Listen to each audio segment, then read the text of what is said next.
Hello friends, welcome to my channel biology with AK. ये आज हम पढ़ेंगे दांत की संरचना। मानव का जो दांत होता है हमारा, उसकी संरचना पढ़ेंगे। वो अंदर से कैसा होता है, क्या क्या उसमें पाया जाता है। ठीक है, जैसे ये डायग्राम आप देख रहे हो ना, ये क्या है? इसकी जो ऊपरी परत होती है, जो हमारे दांत का ऊपर वाला सबसे ऊपरी हिस्सा होता है, उसको क्या बोलते हैं? इनेमल बोलते हैं, इनेमल। ठीक है, फिर ये जो इसके ऊपर सेकेंड पार्ट होता है, उसे डेंटेल बोलते हैं, डेंटिन। फिर डेंटिन बोलते हैं। फिर थर्ड पार्ट जो होता है, इस ये जो इसमें एक फ्लूइड भरा होता है, उसे क्या बोलते हैं? Pulp cavity. ये कैविटी पाई जाती है जिसे बोलते हैं पल्प कैविटी। आपने जैसे एड्स में देखा होगा कि क्या आपके दांतों में कैविटी है, तो ये क्या वो जब कैविटी बनती है ना, वो एक जंक फूड जैसे कीड़े लग जाते हैं, वो इधर पास कैविटी में आकर वो होते हैं। ठीक है, इसे क्या बोलते हैं? ये पल्प कैविटी है। फिर इसको क्या बोलते हैं? गम एपिथेलियम, जिसकी हेल्प से ये दांत हमारे जबड़ों से चिपके रहते हैं। ठीक है, इसमें क्या एक एक ये मेम्ब्रेन पिंक कलर की आपको दिख रही होगी, इसको क्या बोलते हैं?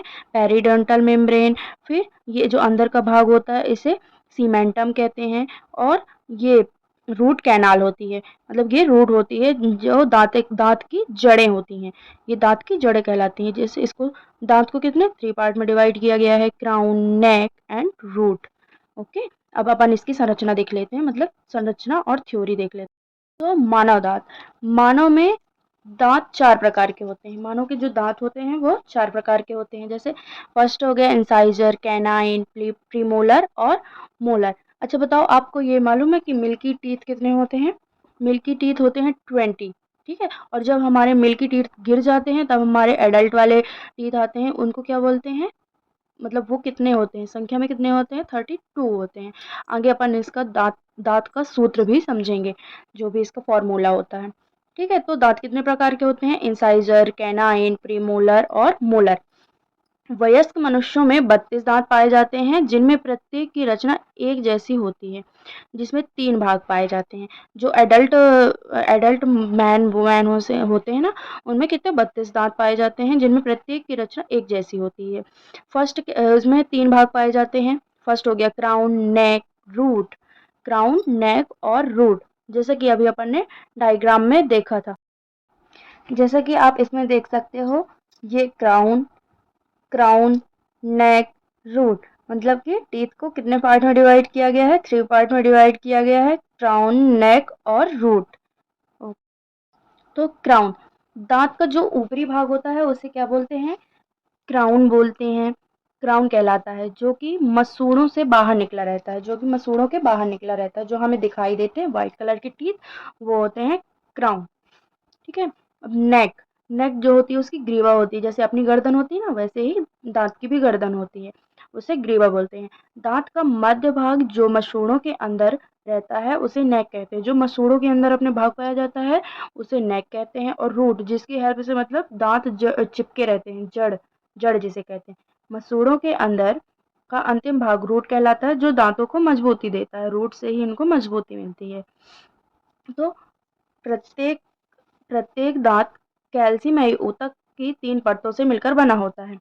कैल्शियमयी ऊतक की 3 परतों से मिलकर बना होता है। ऊपरी परत इनेमल कहलाती है, जो कि कठोर चमकीले पदार्थ की बनी होती है। ऊपरी 3 परत से मिलकर बना होता है, जो कि कैल्शियम युक्त होती हैं, कैल्शियम की बनी होती हैं। फर्स्ट होती है इनेमल, जो कि कठोर चमकीले पदार्थ की बनी होती है, जिससे हमारे दांत चमकते हुए दिखाई देते हैं, व्हाइट व्हाइट चमकते हैं ना, जैसे शाइनिंग करते हैं, तो वो किसके कारण होते हैं? इनेमल परत के कारण। तो नोट आप लिख लेना, इनेमल शरीर की सबसे कठोरतम पदार्थ है। इनेमल क्या होता है? शरीर का हमारे सबसे कठोरतम पदार्थ है। दांत अपने ठोस होते हैं ना, वैसे। और फिर पूरा दांत जो होता है वो डेंटिन का बना होता है। इसको आप थ्योरी में पूरा कर सकते हो, जैसे मैंने आपको करके बताया है वैसे ही। तो पूरा दांत क्या होता है? डेंटिन का बना हुआ होता है, जिसका 75% मतलब 75% भाग खनिज से बना होता है। इसका अंतिम भाग सीमेंटम कहलाता है। जो लास्ट में था ना, अपन ने देखा था सीमेंटम। ठीक है, तो अंतिम भाग क्या कहलाता है? सीमेंटम कहलाता है, जो डेंटिन के बाहर पतला सा आवरण बनाता है। डेंटिन के अंदर एक कैविटी पाई जाती है, जिसे हम पल्प कैविटी कहते हैं। अभी अपन ने डायग्राम में देखा था पल्प कैविटी, देखी थी ना? ये देखो, ये है ना पल्प कैविटी, ये पल्प कैविटी। पल्प कैविटी के अंतिम सिरे जो होते हैं, जो लास्ट का पोर्शन होता है वो क्या कहलाता है? रूट कैनाल कहलाता है। रूट कैनाल कहलाता है जो रूट पोर में जाकर खुलते हैं। ये दांतों को क्या करते हैं? पोषण प्रदान करते हैं। दांत एक मजबूत आवरण द्वारा मसूड़ों से चिपके रहते हैं जिसे गम एपिथेलियम कहते हैं। जो जैसे गम होती है ना, गोंद, जिससे एक फेविक्विक भी होता है जिससे मुंह भी चिपक जाता है ना, वैसे ही ये गम एपिथेलियम के द्वारा चिपके रहते हैं। ये दांतों के ऊपर एक परत बनाते हैं जिसे पेरिडोंटल मेम्ब्रेन कहते हैं। ठीक है, ये दांत क्या होते हैं? जो एक पेरिडेंटल मेम्ब्रेन बनाते हैं जिससे कि दांतों को कोई ठोकर लग भी जाए तो जल्दी से वो टूटे नहीं। ठीक है, इसलिए हमारे दांत सबसे ज़्यादा मजबूत होते हैं। और वृद्धावस्था में क्या होता है? जो पल्प कैविटी होती है उस पल्प कैविटी के रूट पोर बंद हो जाते हैं जिसकी वजह से दांत गिरना स्टार्ट हो जाते हैं। रूट पोर जब खुली रहती है तो हमारे दांत स्ट्रॉन्ग रहते हैं, और जब रूट कैनाल बंद हो जाती है तो क्या होता है? दांत गिरने स्टार्ट हो जाते हैं। ठीक है, अब हम समझ लेंगे दंत सूत्र। दंत्र सूत्र का दंत्र सूत्र क्या कहलाता है? जिससे हम अपने दांतों की संरचना का पता कर सकते हैं कि मतलब कितने दांत, जैसे अपन ने 4 प्रकार के दांत देखे थे ना, इंसाइजर, कैनाइन, प्रीमोलर और मोलर। तो जितने भी हमारे दांत होते हैं कुल टोटल दांत में इंसाइजर कौन है, कैनाइन कौन है और प्रीमोलर और मोलर कितने दांत होते हैं ये अपन देख सकते हैं। ठीक है, तो प्रत्येक जबड़े का क्या होता है? ऊपरी जबड़े के आधे भाग के दांत की संख्या। ऊपरी जबड़े में जितने दांत होते हैं उनके आधे भाग की संख्या, और निचले भाग के निचले जो जबड़ा होता है, निचला जबड़ा, निचले जबड़े के आधे भाग के दांत की संख्या। ऊपरी जबड़े के आधे भाग की संख्या और नीचे जबड़े के आधे भाग की संख्या। और मल्टीप्लाई किससे करना है? 2 से मल्टीप्लाई करना है इसको। जैसे अपन फर्स्ट देख लेते हैं मिल्की टीथ। ठीक है, मल्टीप्लाई बाई 2 मिल्की टीथ देख लेते हैं फर्स्ट। तो मिल्की टीथ क्या है? देखो, मिल्की टीथ का सूत्र क्या होता है? 2102 2102। ठीक है, मतलब ऊपर इतने दांत होंगे, नीचे भी इतने दांत होंगे। इसमें से देखो, इंसाइजर 2, 2 इंसाइजर ऊपर, 2 इंसाइजर नीचे, कैनाइन 1 ऊपर 1 नीचे, प्रीमोलर, प्रीमोलर इसमें नहीं होते हैं। जो मिल्की टीथ होते हैं उसमें प्रीमोलर नहीं होते हैं, मोलर होते हैं 2 और 2। ठीक है, तो इसको मल्टीप्लाई करेंगे तो 2 1 and 2 5, 5 by 5 multiply by 2 equals to 20। ये क्या होते हैं? 20 टीथ होते हैं मिल्की। जब छोटे बच्चों के टीथ निकलते हैं ना तो उनके कितने होते हैं? 20 होते हैं। ठीक है, जो फिर परमानेंट अपने टीथ आते हैं उनका फॉर्मूला क्या होता है? 2123 2123। ठीक है, तो इसमें इंसाइजर कितने होते हैं? 2 by 2, canine 1 by 1, premolar 2 by 2। Premolar देखे तो अपन ने, उसने मिल्की टीथ में प्रीमोलर नहीं होते हैं। परमानेंट टीथ में मिल्की सॉरी प्रीमोलर होते हैं।